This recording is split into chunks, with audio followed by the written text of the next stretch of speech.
Hello amis internautes, j'ose croire que vous portez bien aujourd'hui. Vous êtes à Lumière Chrétienne. Notre chaîne YouTube, c'est DTN. Vous pouvez vous connecter, vous pouvez vous abonner et recevoir plus de notifications pour chaque fois nos émissions que nous faisons. Donc aujourd'hui, nous avons une maman, une servante de Dieu, vraiment non des moindres. Elle, c'est Maman Esther Bongo, que je veux saluer vraiment avec beaucoup de respect. Maman Esther, soyez saluée. Bonjour, frère Prince. Très content d'être ici ce soir. Je bénis le Seigneur parce qu'il nous a fait grâce. Alléluia. Et à chaque fois que je viens dans cette émission, je sens la présence de Dieu et je sais que le Seigneur va faire quelque chose par rapport à ceux-là qui vont nous écouter cet après-midi. Nous ne pouvons que glorifier le nom du Seigneur Jésus-Christ, puisque c'est pour la cause du royaume que nous sommes là. Ouais. Et vraiment, je vous dis merci aussi d'avoir accepté l'invitation. Tel que nous savons que dans ce pays, vraiment, pour avoir un peu de temps pour certaines choses, vraiment, ça coule ici, ça coule là, tout et tout. Et puis, nous savons aussi que vous êtes une maman aussi vraiment engagée dans l'œuvre de Dieu. Donc, nous vous remercions vraiment. Merci d'avoir accepté l'invitation. Amen. Voilà. Amen. Et comme j'étais en train de dire à nos amis internautes, elle, c'est Maman Esther Bongo, une servante de Dieu. Avec elle, nous allons parler de beaucoup de choses. Nous allons parler surtout d'un thème. Et ce thème, c'est l'éducation des enfants selon la femme chrétienne. Maman Esther, excusez-moi sans plus tarder, est-ce que vous pensez qu'il est possible de mieux éduquer, sinon d'éduquer les enfants comme il se doit, étant une femme chrétienne, ou étant dans le Seigneur, ou engagée dans l'œuvre de Dieu? Déjà, Amen. c'est la question qui m'est venue, que je veux vous demander. Amen. Je bénis le Seigneur pour cette question, parce que, comme vous l'aviez dit, le thème, c'est l'éducation des enfants selon la femme chrétienne. Et lorsqu'on parle d'une femme chrétienne, on parle d'une femme qui est convertie. Amen. Une femme qui connaît le Seigneur. C'est ça. Une femme qui applique, qui pratique la parole de Dieu. Une femme qui a reçu le Seigneur Jésus comme Seigneur et son Sauveur. En tout cas, merci pour bien préciser, en tout cas. Il pratique, Ça, il pratique cela. On ne parle pas de la religion ici. Amen, Une femme qui amen. est convertie. Gloire à Jésus. Et on trouve sûrement, lorsqu'on est chrétien, tout est possible à ce Dieu. Tout est possible à celui qui croit. Amen. Donc, une femme qui est engagée dans l'œuvre du Seigneur, qui est chrétienne, comme vous avez précisé, convertie, née de nouveau, peut vraiment éduquer les enfants. Oui. Les enfants, ok. Et donc, on va dire comment éduquer les enfants? Selon les voies du Seigneur ou bien comme le monde? Parce que nous sommes dans le monde aussi, hein? Oui, Pas que nous je sommes dépende. dans le monde. Oui, nous sommes dans le monde, mais nous ne sommes pas de ce monde. Amen. Alléluia. Mais ce que je dirais que une femme qui connaît Dieu, une femme qui aime Jésus, c'est une femme qui s'appuie sur la parole de Dieu. Et premièrement, comme la Bible nous dit dans Josué 1, le verset 8, que cette parole, que ce livre de la loi ne s'éloigne pas de toi, médite-le jour et nuit, et c'est là que nous aurons le succès. Amen. C'est-à-dire le succès dans chaque domaine de ta vie, le succès pour l'éducation des enfants, le succès pour ton foyer, le succès dans ton travail, le succès dans tout ce que tu fais, dans tout ce que tu entreprends plutôt, et dans la parole de Dieu. Et lorsque toi, tu demeures dans la parole de Dieu, c'est là où tu auras le succès dans l'éducation de tes enfants. D'accord. En tout cas, merci encore, Maman Esther. Il y a une autre question qui me vient encore, c'est comment une mère peut-elle transmettre la foi à ses enfants? Avoir de la foi chrétienne, pour préciser, la foi en Christ. Comment elle peut transmettre cela à ses enfants? C'est-à-dire, premièrement, je dois toujours rentrer dans la Bible, parce que la Bible nous dit, la Bible dit que la foi vient de ce qu'on entend. Et ce qu'on entend vient de la parole de Dieu. C'est-à-dire, quand nous avons la foi, la même manière que nous avons reçu cette foi, au travers de la parole de Dieu, nous sommes capables de le transférer ou de l'apporter à nos enfants. Et la Bible aussi nous dit dans Deutéronome 4, le verset 9, et la Bible nous enseigne d'enseigner nos enfants, enseigner nos enfants, enseigner les enfants de nos enfants. Là, on parle des générations. On parle non pas seulement que tes enfants, on parle de toute une génération qui doivent être enseignés de la parole de Dieu. C'est-à-dire le sous-basement de la vie de tes enfants, de ta vie, doit être sous la parole de Dieu. Et c'est de là que vous devez mieux avancer. On va dire que c'est un héritage aussi qu'on doit léguer à nos enfants et à nos descendants. C'est un grand héritage éternel que nous devons léguer à nos enfants pour avoir une vie éternelle avec le Seigneur. Amen. Merci, maman Esther. Maman Esther, quelle est la responsabilité spirituelle d'une femme dans l'éducation? On va dire dans l'éducation des enfants. La responsabilité spirituelle d'une femme dans l'éducation. Lorsque vous êtes responsable, lorsque le Seigneur vous fait une grâce, parce que c'est une grâce d'avoir des enfants, parce que nous voyons d'autres femmes qui n'ont pas d'enfants. Alors, si le Seigneur te fait grâce d'avoir un enfant, c'est-à-dire en toi, il y a une capacité. En toi, le Seigneur a mis une capacité. Dans la femme porte des différentes casquettes parce qu'il y a une capacité en elle de gérer les choses. Elle gère le mari, elle gère les enfants, elle gère sa ménage, elle gère beaucoup de choses en même temps. Alors, cette capacité-là, le Seigneur a mis ça en toi. Alors, la meilleure façon de le manifester, c'est avec l'aide du Saint-Esprit. Parce qu'on ne peut rien faire sans Dieu. On ne peut rien faire sans l'Esprit de Dieu. Alors, avec le Saint-Esprit de Dieu, tu as cette capacité de ramener tes enfants sur le droit chemin. Maman, Esther, pensez-vous qu'une femme, on va dire, une femme chrétienne, doit arrêter de travailler pour éduquer ses enfants? Si elle travaille ou, qu'on appelle ça même, elle avait, on va dire, un poste dans une société, elle est en activité, est-ce que, à cause de ses enfants, est-ce que c'est une raison pour elle de dire qu'elle va, on va dire, laisser le travail ou abandonner ce qu'elle faisait pour éduquer les enfants? C'est assez complexe. Pourquoi je dis ça? Parce que une femme, parce que pour bien éduquer les enfants, il y a aussi notre vie financière qui en dépend aussi. Alors, avec votre mari, si vous avez un époux, de balancer les choses et voir à quelle mesure vous pouvez gérer. Disons, il y a une femme qui accouche et elle accouche directement 4 bébés. 4 bébés, c'est ça. Elle accouche directement 2 bébés. Donc, c'est pas impossible. Dieu fait grâce aussi. Exactement, Dieu fait grâce. Donc, c'est à vous, le couple, de voir à quel niveau vous pouvez gérer les choses. Travailler à temps partiel pour gérer les enfants mieux. Parce que l'éducation de tes enfants, la base de cette éducation dépend de vous, les parents. De vous, les parents. Et surtout la maman. Qui passe plus de temps avec les enfants, c'est ça aussi. D'accord. Donc, comment éviter que les enfants adoptent les valeurs du monde? C'est simple. Vous savez, comme j'ai dit, une femme chrétienne ne s'appuie plus sur sa propre pensée, ni sa propre chair. Mais elle s'appuie sur Dieu, elle s'appuie sur la parole de Dieu par l'aide du Saint-Esprit. Alors, l'Esprit de Dieu va l'aider à gérer tout ça, à maîtriser, à égaler ce qui est bon à faire et ce qui n'est pas bon à faire. Et la meilleure des choses, quand les enfants sont encore petits, c'est merveilleux de les inculquer cette parole, de les inculquer la parole de Dieu. Non, la Bible dit ceci. Non, la Bible dit ceci. On ne fait pas ça parce que la Bible dit ceci. Nous sommes un peuple mis à part. C'est dès le jeune âge de l'enfant qu'il y a la base. Une base, c'est ça. Exactement. De la parole de Dieu. Et ça va aider. Wow. Merci en tout cas, maman et Esther. Maman Esther, il y a une question encore qui me vient, c'est que, est-ce qu'il est nécessaire, on va dire, important, on va dire, d'entraîner avec nous, je parle des mamans, on va dire, d'entraîner avec vous, par exemple, les enfants à l'église, d'aller à l'église avec les enfants, de commencer, on va dire, même à bas âge, d'aller à l'église avec les enfants? C'est très important. C'est très important parce que quand vous allez à l'église, le but c'est d'écouter la parole de Dieu. Et comme j'avais dit, la foi vient de ce qu'on entend, et ce qu'on entend vient de la parole de Dieu. Et aussi longtemps que vous emmenez les enfants, chaque fois, à écouter la parole de Dieu, et avec l'aide du Saint-Esprit, le Seigneur va vous aider. Et va aider même les enfants à croître spirituellement, à grandir C'est-à-dire dans qu'il baigne cette Seigneur. atmosphère-là. Exactement. Oh, ok. Parce qu'il y a d'autres personnes. Que pensez-vous de cette affirmation d'autres personnes qui disent oh, moi, je vais laisser les enfants grandir et puis après, ils vont décider s'ils doivent aller à l'église ou je sais pas faire quoi.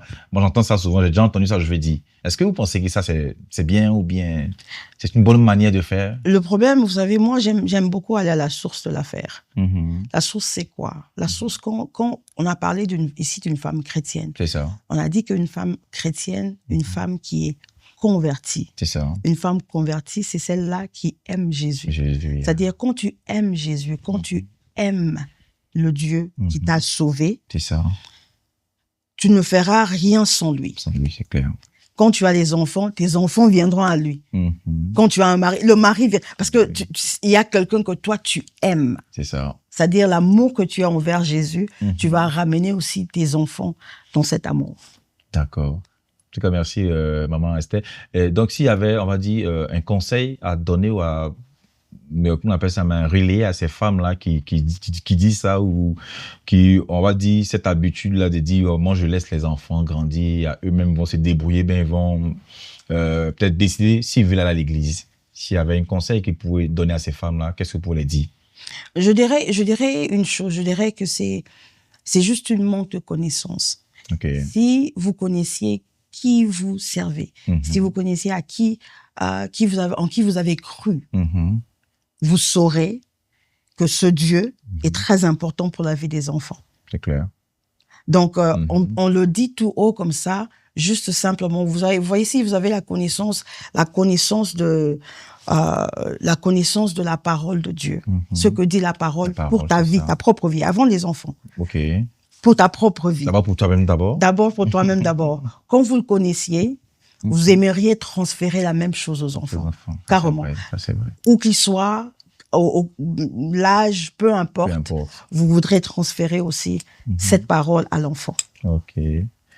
Maman Esther, j'ai envie de vous demander, quelle est la place du père dans l'éducation spirituelle des enfants? La place du père est très importante. Vous savez, la Bible dit dans Proverbe, le Proverbe 1, le verset 8, ça dit, écoute, fils, l'instruction de ton père et ne rejette pas l'enseignement de ta mère. C'est-à-dire, la Bible a inclus les deux, papa et maman. Donc, ils sont très importants. Papa va instruire et maman va enseigner. C'est-à-dire, quand on instruit, les instructions sont fais ceci, fais 1, 2, 3, 4. Et les enseignements, c'est quelque chose qui reste. C'est-à-dire, c'est ancré en toi. C'est-à-dire, la maman donne l'enseignement. L'enseignement, c'est plus profond même que les instructions. Les instructions sont bonnes. Parce que, étant père, on donne des instructions. Et en même temps, on parle de la mère, de la mère de donner les enseignements, parce que de nature, la mère reste beaucoup avec l'enfant. Même quand l'enfant est dans son sein, elle a 9 mois dans son sein. C'est elle qui ressent tout ce que l'enfant bouge, c'est elle qui ressent tout ça. Et dès que l'enfant sort, c'est la maman qui est là pour redonner cet amour, cette chaleur dont l'enfant a besoin. Et l'enseignement va tout au long aussi avec ça. D'accord. Maman, j'ai envie de demander pourquoi la prière, ou on va dire, est-ce que la prière est essentielle dans l'éducation des enfants? La prière est même, ce n'est pas l'unique chose, mais c'est la première des choses. La Bible dit prier sans cesse. La prière a une grande valeur dans la vie de l'homme, en soi déjà, parce que la prière produit des bénédictions. La prière produit la guérison. La prière produit beaucoup de choses. Et la prière, normalement, la prière, c'est converser avec Dieu. C'est ça. La prière, c'est parler à Dieu. Avec Dieu, donc, quand tu ne parles pas à ton Créateur, c'est compliqué. Vraiment, Esther, je vais poser, on va dire, c'est pas que tu as dit une problématique. Voilà. On prend le cas d'une femme, qui est une femme qui a connu son époux, n'était pas converti, les deux n'étaient pas convertis. Et après, on va dire, beaucoup de la vie, elle s'est convertie. Elle s'est convertie véritablement au Seigneur Jésus-Christ. Et le mari reste inconverti. Et comment ça peut se faire, on va dire, l'éducation sur le mari, on va dire, puisqu'il est aussi l'homme. Voilà. Inculque les enfants avec certaines valeurs qui n'ont rien à voir avec les valeurs, on va dire, chrétiennes, tout. Qu'est-ce que la femme doit faire? continuer dans la prière ou bien est-ce qu'elle a une méthode à elle-même pour pouvoir canaliser les enfants, tout et tout? Exactement. Vous savez, personne ne vient à Dieu Mhm. et rentre bredouille. Amen. Et la prière, c'est la porte dont le Seigneur utilise pour que nous venions à lui. OK. Alors, quand tu pries, Mhm. ça serait ce que tu dois te focaliser Mhm. à une vraie conversion de ta propre maison. Elle ne doit pas faire de bras de fer avec son mari, hein, de bras de fer, essayer de... Vous savez, Je demande juste comme ça pour, on sait jamais, hein. Ça nous aide aussi, hein. On veut savoir beaucoup de choses aussi, hein. le bras de fer, vous savez, Uh-huh. papa, je vous dirais, Uh-huh. lorsque vous avez cru en Jésus, OK. lorsque vous connaissiez ce Dieu, Uh-huh. vous connaissiez ce que Dieu a fait dans votre vie. Peut-être que vous étiez malade, Mhm. peut-être qu'il y a un sujet, peut-être qu'il y a eu un problème, peut-être que vous étiez tourmenté Mhm. par beaucoup de choses et vous avez rencontré ce Jésus.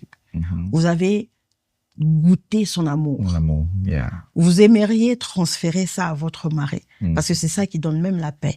OK. Vous voyez. Et la prière, c'est la clé de prier pour le mari. Le mari Dieu aussi, t'a yeah. converti pour ton mari, Marie. pour tes enfants, OK. pour emmener ton entourage OK. au Seigneur. On devait continuer à payer le prix dans la prière pour l'époux et les enfants aussi. Payer on le dit. prix, Jésus a déjà payé le prix. OK. Bah oui, merci en tout cas maman, pour la précision, ça c'est vrai. Je veux dire que prier chaque fois. Aller vers Dieu. Aller vers Dieu, merci. Prier, c'est bien beau. Uh-huh. Il y a prier et prier. OK. Mais quand tu pries, Uh-huh. pour l'intérêt, parce que dedans, il y a l'intérêt de Jésus. Oui, oui, oui, oui. Et Dieu Parce va... que c'est une âme aussi que... Exactement, c'est une âme vous l'aviez aussi. bien dit, Oui, c'est une âme. ça c'est vrai. Tes enfants sont des âmes. Wow. Et c'est Merci ça. beaucoup. Merci beaucoup, en tout cas, yeah. Maman Esther, est-ce que si, on va dire, s'il y avait des versets, à donner aussi un verset de référence biblique, quels versets bibliques peuvent guider une mère chrétienne?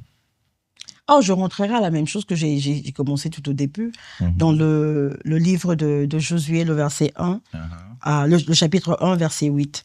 Et la Bible dit que ce livre de la loi Et s'éloigne point. ne s'éloigne point de toi.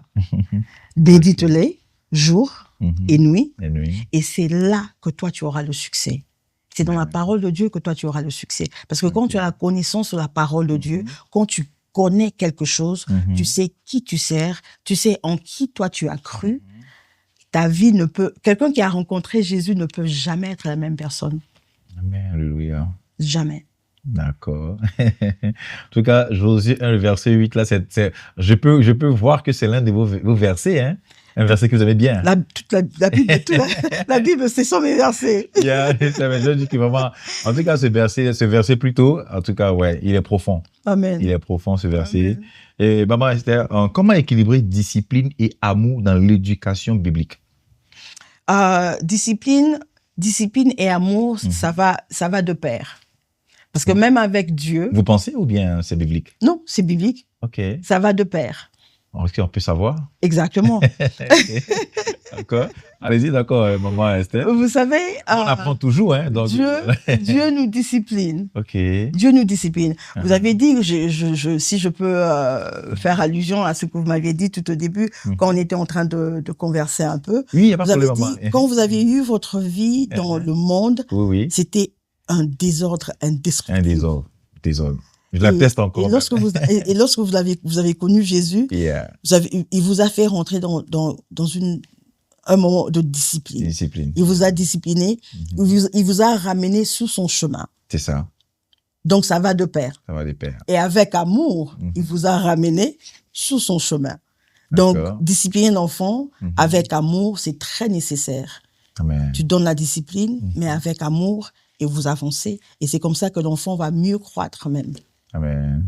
Maman, pensez-vous qu'une femme chrétienne peut, on va dire, j'ai pas envie d'utiliser l'expression, le terme battre, peut de temps en temps, comment on dit ça déjà, recadrer son enfant en peut-être le tapant ou... J'aime le mot que vous avez dit, recadrer. Recadrer, voilà. C'est-à-dire, vous ne cherchez pas à tuer l'enfant. Ok. Vous cherchez à recadrer l'enfant. Mhm. Et recadrer, c'est avec amour. Oui.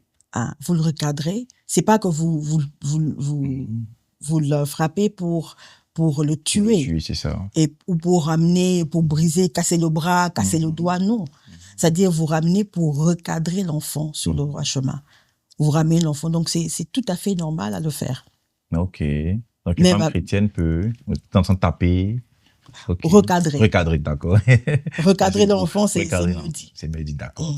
Et maman Esther, il y a un truc aussi que je veux demander, c'est que, on va dire, vous avez des enfants, et au nombre de ces enfants, par exemple, il y a un, soit le garçon ou une fille, qui fait du n'importe quoi, qui a déraillé, qui ne vous écoute pas, qui ne part pas à l'église aussi avec vous. Comment, dans ce cas-là, comment vous faites? Cela se fait, je vous dis, vraiment, ça se fait dans beaucoup de maisons. Et je sais que comme ça l'exemple. Hein. Exactement. Et le Seigneur est fidèle. Le Seigneur est bon. Il est trop merveilleux. C'est-à-dire, dans beaucoup de choses, vous devez regarder la source. D'accord. Ça a commencé où? Pourquoi est-ce que l'enfant est agité? Pourquoi est-ce que l'enfant a carrément déraillé? Comment est-ce que ça a commencé? Et de là, vous recadrez votre prière. OK. Donc, on change maintenant la façon de prier. Exactement. Avec les versets bibliques à l'appui. En disant que Seigneur, l'enfant que toi tu m'as donné, c'est une bénédiction pour moi. Tu as dit que les fruits de mes entrailles est une bénédiction. Alors, cet enfant ne peut pas être malédiction. Cet enfant est pour toi. Tu rentres à la prière et tu cherches Dieu et le Seigneur, dans sa souveraineté, va se glorifier. Amen. Quoi qu'il en soit. Amen, amen, amen. Alors, je vais rappeler aussi à nos amis internautes, je vais rappeler que elle, c'est Maman Esther Bongo.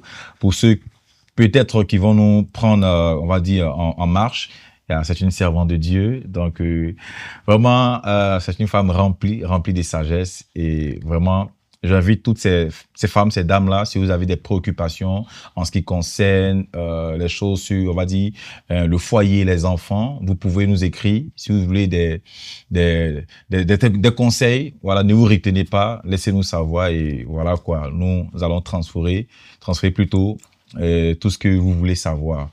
Maman Esther, je veux demander quelque chose.